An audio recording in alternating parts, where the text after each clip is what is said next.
Do I read another chapter? It's 9:49. How much? The next chapter is kind of short-ish. All right. It's only a few more pages. All right, I'm going to do it. Chapter 8, Honeymoon.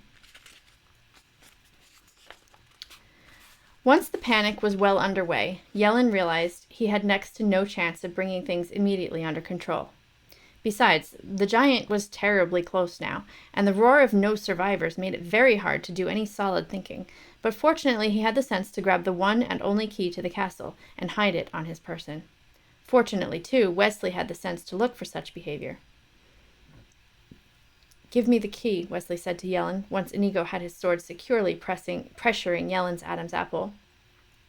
"I have no key," Yellen replied. "I swear on the grave of my parents, may my mother's soul forever sizzle in torment if I am lying." "Tear his arms off," Wesley said to Fezzik, who was sizzling a bit himself now, because there was a limit as to just how long a Holocaust cloak was really good for, and he wanted to strip a bit, but before he did that, he reached for Yellen's arms. "This key, you mean," Yellen said, and he dropped it, and after Inigo had taken his sword, they let him run away. "Open the gate," Wesley said to Fezzik. "I'm so hot," Fezzik said. "Can I please take this thing off first?" And after Wesley's nod, he pulled the flaming cloak away and left it on the ground, then unlocked the gate and pulled the door open enough for them to slip through. "Lock it and keep the key, Fezzik," Wesley said. "It must be after 5:30 by now. Half an hour left to stop the wedding." "What do we do after we win?" Fezzik said, working with the key, forcing the great lock to close. "Where should we meet? I'm the kind of fellow who needs instructions." Before Wesley could answer, Inigo cried out and readied his sword. Count Rugen and 4 palace guards were rounding a corner and running toward them. The time was then 5:34. The wedding itself did not end until 5:31, and Humperdinck had to use all of his persuasive abilities to get even that much accomplished. As the screaming from outside the gates burst all bounds of propriety, the prince interrupted the archdeacon with gentlest manner and said, "Holiness, my love is simply overpowering my ability to wait. Please skip on down to the end of the service." The time was then 5:27. "Humperdinck and Buttercup," the archdeacon said, "I am very old, and my thoughts on marriage are few, but I feel I must give them to you on this most happy of days." The archdeacon could hear absolutely nothing, and had been so afflicted since he was 85 or so. The only actual change that had come over him in the past year was that, for some reason, his impediment had gotten worse. "Marriage," he said, "very old." Unless you paid strict attention to his title and past accomplishments, it was very hard to take him seriously. "Marriage," the archdeacon began. "Again, Holiness, I interrupt in the name of love. Please hurry along as best you can to the end. Marriage is a dream within a dream." Buttercup was paying little attention to the goings-on. Wesley must be racing down the corridors now. He always ran so beautifully. Even back on the farm, long before she knew her heart, it was good to watch him run. Count Rugen was the only other person in the room, and the commotion at the gate had him on edge. Outside the door he had his 4 best swordsmen, so no one could enter the tiny chapel, but still, there were a lot of people screaming where the brute squad should have been. The 4 guards were the only ones left inside the castle, for the prince needed no spectators to the events that were soon to happen. If only the idiot cleric would speed things along. It was already 5:29. The dream of love wrapped within the greater dream of everlasting west. This is hard. Okay. The dream of love wrapped within the greater dream of everlasting west. Eternity is our friend, remember that. And love will forever and love will follow you forever. I can't do it. Okay. Eternity is our friend, remember that, and love will follow you forever. It was 5:30 when the prince stood up and approached the archdeacon firmly. "Man and wife," he shouted. "Man and wife, say that." "I'm not there yet," the archdeacon answered. "You just arrived," the prince replied. "Now." Buttercup could picture Wesley rounding the final corner. There were 4 guards outside waiting. At 10 seconds per guard, she began figuring, but then stopped, because numbers had always been her enemy. She looked down at her hands. "Oh, I hope he still thinks I'm pretty," she thought. "Those nightmares took a lot out of me." Just imagine the actor saying the lines with a straight face. Yeah, that had to have taken a lot of practice. "Man and wife, your man and wife," the Archdeacon said. "Thank you, Holiness," the prince said, whirling toward Rugen. "Stop that commotion," he commanded, and before his words were finished, the count was running for the chapel door. It was 5:31. It took a full 3 minutes for the count and the guards to reach the gate, and when they did, the count could not believe it. He had seen Wesley killed, and now there was Wesley, and with a giant and a strangely scarred, swarthy fellow. Something about the twin scars banked deep into his memory, but now was not the time for reminiscing. "Kill them," he said to the fencers, "but leave the middle-sized one until I tell you." And the 4 guards drew their swords. But too late. Too late and too slow, because as Fezzik moved in front of Wesley, Inigo attacked, the great blade blinding, and the 4th guard was dead before the first one had sufficient time to hit the floor. Inigo stood still a moment, panting. Then he made a half-turn in the direction of Count Rugen, and executed a quick and well-formed bow.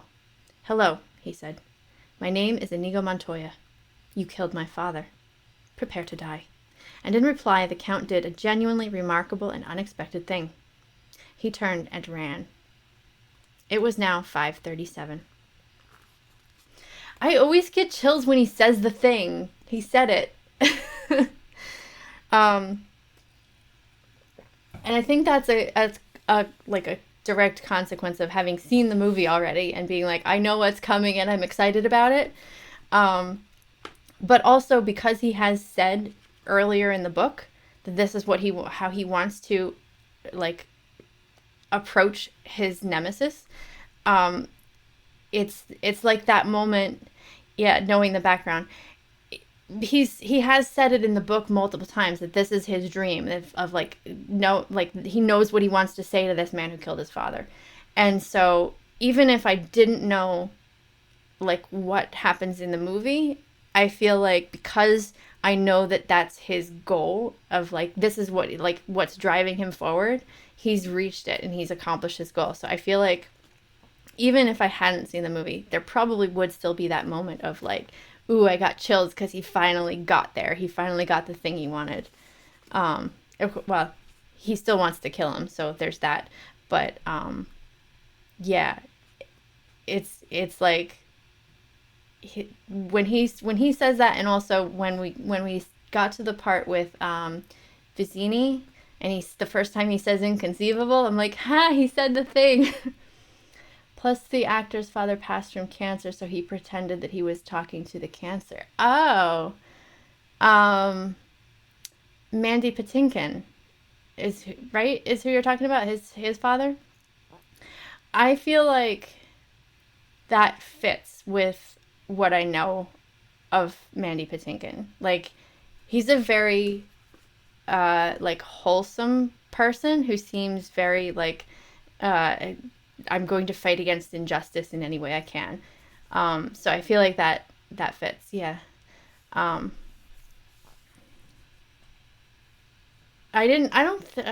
may have heard the thing about the cancer, but it didn't stick in my head. So, but it feels vaguely familiar, but I feel like it also feels like it just fits as a story for I don't know, this whole the making of this film has a bunch of stories that I feel like are just as much a part of the film as the actual film. So stories like that are really great. Priceless. Yeah. All right.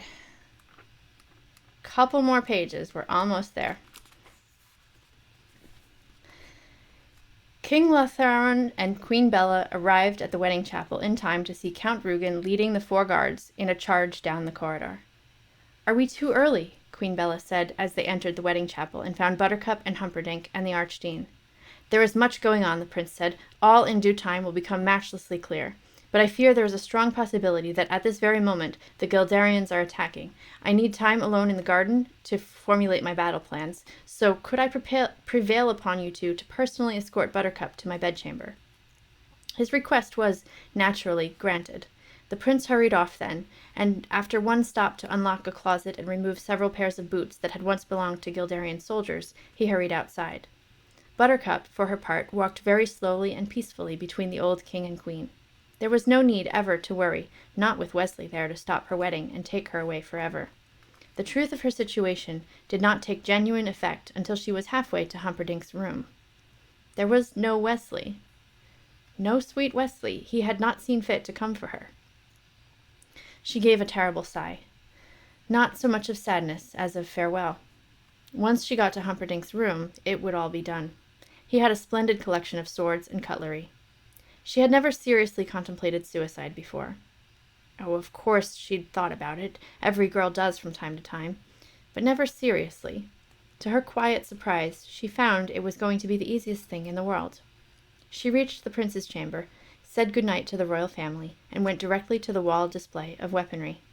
The time was then 5:46. Inigo, at 5:37, was so startled at the count's cowardice that for a moment he simply stood there. Then he gave chase, and of course he was faster, but the count made it through a doorway, slammed and locked it, and Inigo was helpless to budge the thing. "Fezzik," he called out desperately, "Fezzik, break it down!" But Fezzik was with Wesley. That was his job, to stay and protect Wesley, and though they were still within view of Inigo, Fezzik could do nothing. Wesley had already started to walk, slowly, weakly. But he was, under his own power, walking. "Charge it," Fezzik replied. "Slam your shoulder hard. It will give for you." Inigo charged the door. He slammed and slammed his shoulder, but he was thin, the door otherwise. "He's getting away from me," Inigo said. "But Wesley is helpless," Fezzik reminded him. "Fezzik, I need you," Inigo screamed. "I'll only be a minute," Fezzik said, "because there were some things you did, no matter what. When a friend needed help, you helped him." Wesley nodded, kept on walking, still slowly, still weak, but still able to move.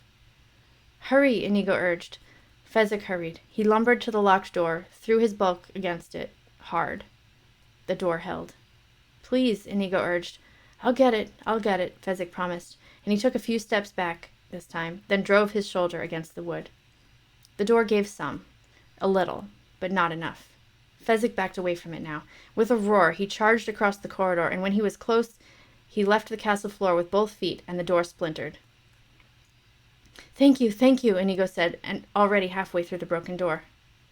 "What do I do now, though?" Fezzik called. "Back to Wesley," Inigo answered, in full flight now, beginning chasing through a series of rooms.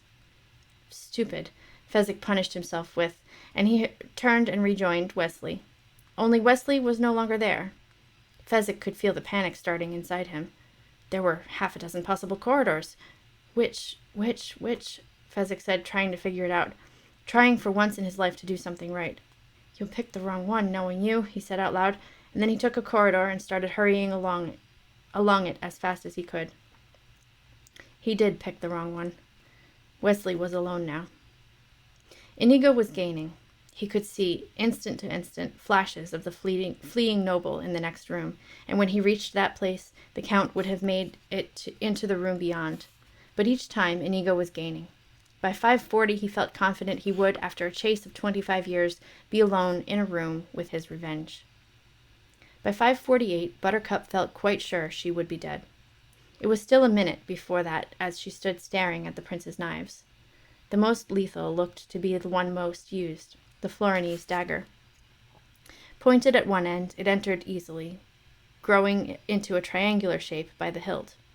For quicker bleeding, it was said, they were made in varying sizes, and the prince's looked to be one of the largest, being wrist-thick where it joined the handle. She pulled it from the wall, put it to her heart. "There are always too few perfect breasts in this world. Leave yours alone," she heard. And there was Wesley on the bed. It was 5:48, and she knew that she would never die. Wesley, for his part, assumed he had till 6:15 for his hour to be up. That was, of course, when an hour was up, only he didn't have an hour, only 40 minutes, till 5:55 actually, 7 minutes more. But, as has been said, he had no way of knowing that. And Inigo had no way of knowing that Count Rugen had a Florinese dagger, or that he was expert with the thing. It took Inigo until 5:41 before he actually cornered the Count, in a billiard room. "Hello," he was about to say. "My name is Inigo Montoya. You killed my father. Prepare to die." What he actually got out was somewhat less. "Hello, my name is Inigo..." And then the dagger rearranged his insides. The force of the throw sent him staggering backward into the wall. The rush of blood weakened him so quickly he could not keep his feet. "Domingo, Domingo," he whispered, and then he was, at 42 minutes after 5, lost on his knees. Buttercup was baffled by Wesley's behavior. She rushed to him, expecting to be met halfway in a wild embrace. Instead, he only smiled at her and remained where he was, lying on the prince's pillows, a sword beside his body. Buttercup continued the journey alone and fell onto her very one and darling Wesley. "Gently," he said. "At a time like this, that's all you can think to say? Gently?" "Gently," Wesley repeated, not so gently this time. She got off him. "Are you angry at me for getting married?" she wondered. "You are not married," he said softly. Strange his voice was. "Not in my church or any other. But this old man did pronounce..." "Widows happen, every day, don't they, Your Highness?" And now his voice was stronger as he addressed the prince, who entered, muddy boots in hand. Prince Humperdinck dove for his weapons, and a sword flashed in his thick hands. "To the death," he said, advancing. Wesley gave a soft shake of his head. "No," he corrected. "To the pain." It was an odd phrase, and for the moment it brought the prince up short. Besides, why was the fellow just lying there? Where was the trap? "I don't think I quite understand that." Wesley lay without moving, but he was smiling more deeply now. "I'll be only too delighted to explain." It was 5:50 now, 25 minutes of safety left. There were 5. He did not know that. How could he know that? Slowly, carefully, he began to talk. "Hi there. Thanks for joining our book club. If you'd like to join the conversation, I would love it if you would leave us a comment. And if you'd like to see more, check out the playlist."